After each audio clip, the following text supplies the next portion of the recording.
2024 లేదా 25లో డిగ్రీ లేదా బీటెక్ చదివారా? సాఫ్ట్‌వేర్ జాబ్ కోసం ఎదురు చూస్తున్నారా? అయితే కోడ్ జ్ఞాన్ 100 డేస్ కోర్సులో చేరండి. జాబ్ సాధించండి. నమస్కారం అలగిరి రవీంద్రనాథ్ గారు.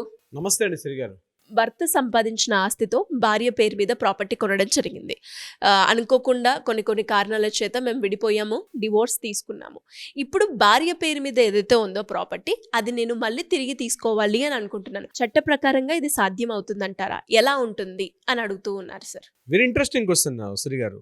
ఇటీవల కాలంలో మన సమకాలీన సమాజంలో ఈ డివోర్స్ సిస్టమ్ అని బాగా పెరిగిన తర్వాత భార్యాభర్తల మధ్య ముఖ్యంగా ఆస్తి వివాదాలన్నీ కూడా వాటితో లింకప్ అయి ఉంటాయి. అంటే పెళ్లి చేసుకున్న తర్వాత ప్రాపర్టీ కొనే విషయంలో కూడా భార్య పేరు మీద పెడితే బాగుంటుంది అని చెప్పి భార్య పేరు మీద ప్రాపర్టీ తీసుకున్న తర్వాత ఏదైనా కారణాల రీత్యా, ఏదైనా వివాదాల రీత్యా మళ్ళీ వాళ్ళ మధ్య డివోర్స్ ఇష్యూ అయింది, కోర్టు ఇష్యూ చేసేసింది డివోర్స్. అటువంటి సంబంధంలో ప్రాపర్టీస్ నా ఇన్కమ్ తోటి తీసుకున్న ప్రాపర్టీ కాబట్టి తన పేరు మీద ఉంది, వెనక్కి తీసుకోవచ్చా అని చాలామంది క్వశ్చన్ చేస్తూ ఉంటారు. So transfer of property 1882 rule ప్రకారం ఏంటంటే ప్రాపర్టీ ఎవరి పేరు మీదుగా రిజిస్ట్రేషన్ అవుతుందో వారికి వాటి మీద సంపూర్ణమైనటువంటి హక్కులు ఉంటాయి. ఇది ఫస్ట్ పాయింట్ గుర్తుపెట్టుకోండి. ట్రాన్స్ఫర్ ఆఫ్ ప్రాపర్టీ 1882 ఆ చట్టంలో మనకు చెప్తున్న క్లియర్ విషయం ఏంటంటే ఎవరి పేరు మీదుగా ప్రాపర్టీ రిజిస్ట్రేషన్ అయితే వారికి పూర్తిగా ఆ ఆస్తి మీద సంపూర్ణమైనటువంటి హక్కులు ఉంటాయి. అంటే ఆ ఆస్తిని తను అనుభవించవచ్చు, ఎవరికైనా గిఫ్ట్గా ఇవ్వచ్చు, వారసత్వంగా కిందకెళ్ళే హక్కులు ఇవన్నీ కూడా ఏదైతే లీగల్గా ఉన్నటువంటి చట్టాలన్నీ కూడా ఎవరి పేరు మీదుగా ప్రాపర్టీ ఉంటే వాళ్ళ పేరు మీదుగా ఉంటుంది. సో మరి ఎవరి పేరు మీద గల ప్రాపర్టీ ఉండేటప్పుడు ఇప్పుడు రిజిస్ట్రేషన్ చేశాం కాబట్టి వాళ్ళదే ఉంటుందా అన్న విషయం కూడా రైజ్ అవుతుంది. దానికి చిన్న ఎగ్జంప్షన్ ఏంటంటే మన ఇక్కడ బినామీ యాక్ట్ 1988 అని ఒక యాక్ట్ ఉంది. ఆ బినామీ యాక్ట్ ప్రకారం రూల్ ఇక్కడ ఏమొస్తుంది, మనం కొన్నటువంటి ప్రాపర్టీ అంటే మన సంపాదన నాది ఉంటుంది, ఇన్కమ్ నాది ఉంటుంది, కానీ ప్రాపర్టీ మాత్రం ఇతరుల వారి పేరు మీదుగా పెట్టేటప్పుడు బినామీ యాక్ట్ 1988 అంటారు.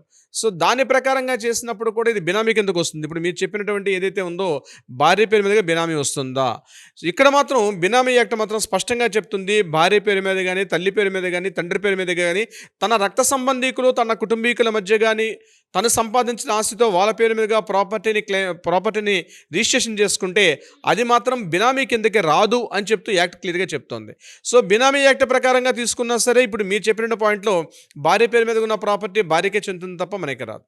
ఇక మరి నా సంపాదనతో కొనుక్కున్నానండి, మరి ఆ ప్రాపర్టీ నేను ఇంకా పూర్తిగా ఇంత లాస్ అయిపోవాల్సిందేనా ఈరోజు? ఎందుకంటే మనుషుల విలువల కన్నా ప్రాపర్టీల యొక్క వాల్యూస్ కోట్లలో పూర్తిగా ఒక ఆకాశానికి పెరిగిన విధంగా ఉండేటప్పుడు కేవలం ఈ యొక్క ప్రాపర్టీ ఇక నేను సంపాదించిన కేవలం ఇంకా డివోర్స్ పేపర్ తీసుకుంటూ వెళ్ళిపోవడం తప్ప నాకు వేరే గత్యంతరం లేదని అడిగినటువంటి ఈ భర్తలకి ఒకటే ఆన్సర్ ఏంటంటే, మీరు ఆ ప్రాపర్టీని మీ ద్వారా సంపాదించుకున్నటువంటి ప్రాపర్టీ అన్న విషయాన్ని మీరు కోర్టులో ప్రూవ్ చేసుకోగలిగితే, అంటే ఎట్లా, మీరు కోర్టులో ఒక సివిల్ సూట్ ఫైల్ చేసి నా సంపాదనతో నేను ఆ ప్రాపర్టీని సంపాదించుకున్నానంటే నా ఇన్కమ్ ద్వారా ఉంది, ఆ యొక్క ఇన్కమ్ మొత్తం కూడా ఆధారం అంటే ఏదైతే ఇన్కమ్ ఏదైతే ఉందో ఆ ప్రాపర్టీని కొనుక్కున్నటువంటి అమౌంట్ ఏదైతే ఉందో అలా కొన్ని ₹1,00,000 కావచ్చు, ₹1,00,00,000 కావచ్చు, ఆ ప్రాపర్టీ పూర్తిగా నా యొక్క ఇన్కమ్తో కొన్నాను అని చెప్పి ఆ సదరు భర్త గారు కానీ కోర్టులో సివిల్ సూట్ ఫైల్ చేసి పూర్తి ఎవిడెన్స్ అన్ని పూర్తిగా సంపాదించుకోగలిగితే, ఇండియన్ 88 యాక్ట్ మన ఎవిడెన్స్ యాక్ట్ ప్రకారంగా పూర్తిగా సాక్ష్యాధారాలు బలంగా చూపించగలిగితే అటువంటి సందర్భంలో కోర్టు ఆర్డర్ ద్వారా ఇచ్చుకునే అవకాశం ఉంటుంది. అంటే కోర్టు ఆర్డర్ ద్వారా తిరిగి పొందే అవకాశం కూడా ఉంటుంది. ఏదేమైనప్పటికీ కూడా ఒకసారి property sale deed registered deed వేరే పేరు అంటే తన భార్య పేరు మీద కానీ లేదా ఎవరి పేరు మీద కానీ చేసినట్లయితే ఆ ప్రాపర్టీ మీద పూర్తిగా అధికారం ఎవరికైతే రిజిస్టర్డ్ వాల్యూ ఉంటుందో వాళ్ళ పేరు మీద ఉంటుంది తప్పించి థర్డ్ పర్సన్కి వచ్చే అవకాశం కూడా లేదు. సో డివోర్స్ అయిపోయింది, దీనికి సంబంధం అంటే అది కోర్టు ద్వారా ఆర్డర్ వస్తుంది. అంటే కోర్టు మనకి ఎప్పుడైతే డివోర్స్ ఇచ్చేటప్పుడు ఆ ప్రాపర్టీస్ని డివిజన్ చేసుకునే విషయం మీద కోర్టు ముందుగానే ఈ విషయాన్ని ముందర పెట్టి ఈ డివోర్స్ ఇచ్చేటప్పుడు లావాదేవీలు జరిగింది చెప్పి కోర్టుకి, అంటే డివోర్స్ ఇచ్చే సందర్భంలోనే కోర్టు దగ్గర మనం పేపర్స్ని సబ్మిట్ చేసుకుంటే డెఫినెట్గా కోర్టు మధ్యవాదిగా ఏం చేస్తుందంటే దాన్ని ఎవరికి అందజేసే ప్రయత్నం కూడా కోర్టు గైడెన్స్ ప్రకారం దాన్ని పొందే హక్కు కూడా ఉంటుంది. కానీ అందుకనే మెయిన్ గుర్తుపెట్టుకోండి, ముఖ్యంగా ఇలాంటి విషయాల్లో ప్రాపర్టీస్ సంపాదించి ప్రాపర్టీస్ ఎవరి పేరు మీద రిజిస్టర్ చేయాలి అన్న విషయమే డిస్కషన్కి వచ్చేటప్పుడు మాత్రం తప్పనిసరి గుర్తుపెట్టుకోవాల్సింది, ఎవరి పేరైతే ఉంటుందో, ఎవరి ఇన్కమ్ ద్వారా సంపాదిస్తున్నారు. ఫర్ ఎగ్జాంపుల్ నేను మీకు చెప్తాను, ఒక ప్రాపర్టీ ఒక 50 లక్షల రూపాయల ప్రాపర్టీ కొన్నారు, అడ్వాన్స్ ఒక 5 లక్షల రూపాయలు ఇచ్చాం. ఈ 5 లక్షల రూపాయలు అడ్వాన్స్ ఇచ్చిన అమౌంట్ ఎవరు ఇచ్చారు అంటే మీ భార్య పేరు మీదకి ఇచ్చారా, మీరు ఇచ్చారా? మీ పేరు మీదగా ఇచ్చేటప్పుడు మీ అకౌంట్ ద్వారా మీ అకౌంట్లో ఉన్న అమౌంట్ నుంచి ఎవరి దగ్గర అయితే మీరు ప్రాపర్టీని బై చేస్తున్నారో ఆ యొక్క ఆ ప్రాపర్టీ సెల్లర్ దగ్గర మీ అకౌంట్ ట్రాన్సాక్షన్ చేసినట్లయితే మాత్రమే అది ప్రాపర్టీ చెల్లే అవకాశం ఉంటుంది. ఇది మనం కోర్టులో ప్రూవ్ చేయాలి.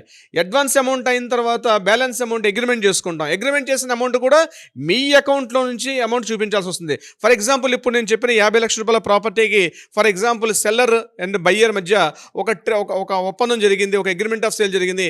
ఒక 25 లక్షల రూపాయలు ఒక అగ్రిమెంట్ అమౌంట్ ఇవ్వాలనుకుంటే ముందుగా అడ్వాన్స్ 5 లక్షల రూపీస్ పే చేశారు, తర్వాత 20 లక్షల రూపీస్ పే చేయాలంటే ఈ 20 లక్షల రూపాయల అమౌంట్ కూడా ఎవరైతే ప్రాపర్టీ కొనుక్కుంటున్నారో వాళ్ళ పేరు మీదుగా చూపిస్తే మీకు సాక్ష్యాధారం బలంగా ఉండే అవకాశం ఉంటుంది. అంటే ఏంటి, కేవలం అకౌంట్లో వేసి చూపించేస్తే సరిపోతున్నా కాదు, ఆ 20 లక్షల రూపాయలు కూడా ఎలా వచ్చిందని కూడా చూపించడం ప్రధానంగా ఇంపార్టెంట్. సో ఇప్పుడు మీరు అడ్వాన్స్ అమౌంట్ చూపించారు, అగ్రిమెంట్ అమౌంట్ చూపించారు, రిమైనింగ్ బ్యాలెన్స్ అమౌంట్ ఏదైతే ఉందో, ఒకవేళ బ్యాలెన్స్ అమౌంట్ ఏదైతే మీరు బ్యాంక్ లోన్కి వెళ్ళినట్లయితే బ్యాంక్ లోన్ త్రూగా వెళ్ళినట్టు ఆ 25 lakhs అమౌంట్ మీరు 50% బ్యాంక్ లోన్కి వెళ్ళి అనుకుందాం. అటువంటిప్పుడు ఆ 25 lakhs రూపీస్ బ్యాంక్ అకౌంట్ ఎవరిది? మీ అకౌంట్ నుంచి వెళ్ళిన పక్షంలో డెఫినెట్గా మీ పేరు మీద రిజిస్ట్రేషన్ అయి ఉండే అవకాశం ఉంటుంది. లేదు ఒక లంసంగా అమౌంట్ మీకు ఎక్కడి నుంచి వచ్చింది, అప్పుడు మీరు ఆ లంసం అమౌంట్ తీసుకొని మీరు భార్య పేరు మీద చేసుకునేటప్పుడు ఆ లంసం అమౌంట్ ఎక్కడి నుంచి వచ్చిందని కూడా మీరు క్యాపిటల్ గెయిన్స్ చూపించేటప్పుడు మీరు ప్రాపర్టీ యొక్క అమౌంట్ మీకు ఎక్కడి నుంచి వచ్చింది కూడా మీరు చూపించాల్సిన పరిస్థితి మీకు ఫ్యూచర్లో ఉండే అవకాశం ఉంటుంది. సో అనేక పారామీటర్స్ దీన్ని మనం చూడాలి తప్పించి కేవలం ఏదో సింపుల్గా ఇలా ఉంది కాబట్టి ఇలా జరిగిపోతుందంటే కుదరదు. ఒకవేళ భార్య పేరు మీదుగా ప్రాపర్టీ రిజిస్ట్రేషన్ చేసుకున్నప్పటికీ కూడా సివిల్ సూట్ ద్వారా మళ్ళా విడాకులు అయిపోయినప్పుడు సివిల్ సూట్ క్లెయిమ్ చేసి దాని ద్వారా కూడా మనం ఆ ప్రాపర్టీని వెనక్కి తీసుకొచ్చే అవకాశం ఉంటుంది. బట్ బలమైన సాక్ష్యాధారాలు మాత్రం పూర్తిగా ఉండాలి. ప్రాపర్టీ అమౌంట్ ఎలా ఇచ్చారో, అడ్వాన్స్ అమౌంట్ ఎలా ఇచ్చారు, అగ్రిమెంట్ అమౌంట్ ఎలా ఇచ్చారన్న పూర్తి విధి విధానాన్ని కూడా పూర్తిగా మనం చూపించుకున్నప్పుడే మనం కోర్టుకి మనం చూపించి సాక్ష్యాధారాలు చూపిస్తే డెఫినెట్గా ఆ ప్రాపర్టీని వెనక్కి తీసుకోవచ్చు. కానీ చాలా సందర్భాల్లో వెనక్కి తీసుకురావడం కొద్దిగా ఇబ్బందులు అయ్యే పరిస్థితి ఉంటుంది. సిరిగారు అంటే ఎలా సార్, ఇంకా ఎవరికైనా కూడా మీరు అన్నట్టుగానే చాలా మందికి కూడా ఇలానే చేసి ఉండొచ్చు. బికాస్ ఇప్పటికీ అంటే చాలా తక్కువ కాలంలోనే డివోర్స్కి వెళ్ళిపోవడం మనం చూస్తున్నాం. అలాంటి సందర్భాల్లో ఎవరైనా కూడా ఇలాంటి సమస్యతో బాధపడుతూ ఉంటే ఫ్యామిలీ పరంగా అయినా మిమ్మల్ని అప్రోచ్ అవ్వాలి అనుకుంటే ఏ రకంగా ఉంటుంది సార్? తప్పనిసరిగా శ్రీ గారు కింద స్క్రోల్తో నెంబర్ని కాంటాక్ట్ చేయండి. ప్రాపర్టీ విషయం కానీ ఫ్యామిలీ విషయం కానీ ఎటువంటి సమస్యలు ఉన్నట్లయితే కింద స్క్రోల్తో నెంబర్ని కాంటాక్ట్ చేయండి. ఒకవేళ కాల్ లిఫ్ట్ చేయకపోతే వాట్సాప్ చేయండి, వాయిస్ మెసేజ్ పంపించండి. మన లీగల్ టీం మీకు అప్రోచ్ అవుతారు, మీ డీటెయిల్స్ తీసుకుంటారు. మీ డీటెయిల్స్ కూడా చాలా గుప్తంగా ఉంటాయి. మీకు ఎటువంటి సలహా సంప్రదింపులు కావాలన్నా లేదా న్యాయపరంగా పరిష్కారం కావాలంటే కూడా ఆ దిశగా మనం కలిసి ప్రయత్నం చేస్తే డెఫినెట్గా మనం పొందే అవకాశం ఉంటుంది. సిరి గారు great information sir. Thank you so much. Thank you so much Siri గారు. సుమన్ టీవీలో మీ పర్సనల్ అండ్ బిజినెస్ ప్రమోషన్స్ కోసం కింది నెంబర్కి కాంటాక్ట్ చేయండి.